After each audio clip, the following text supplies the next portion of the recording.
因为以色列甲伊朗的冲突，搁有美国联准会讲无要降利息，也搁有台积电发售会消息，台股今仔开盘是一直咧落，盘中搁落超过1000点，落尾是收伫咧19527点，台积电800块嘛收无掉，落54块，收伫咧750块。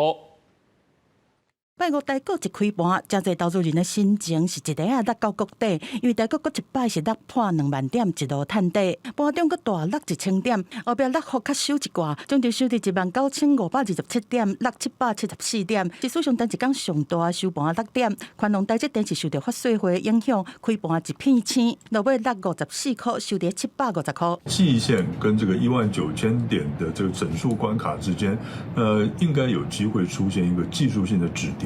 那至于说未来这边是不是能够形成一个这个坚强的止跌点呢？那还要看国际股市未来的变化而定。专家分析，受到台积电发税会、国际上冲突升温和美国联准会降利息的卡波放慢影响，拢让股市的气氛真歹。证交所讲，若股市发生非理性的连续落盘，必要的时阵会配合主管机关的政策，采取各项稳定市场的措施。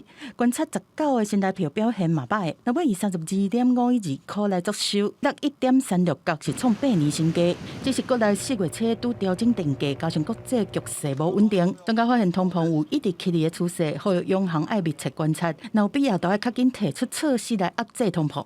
我们的确有内忧，也有一点点外患。外患就是说是国际原物料还有国际局势的这种。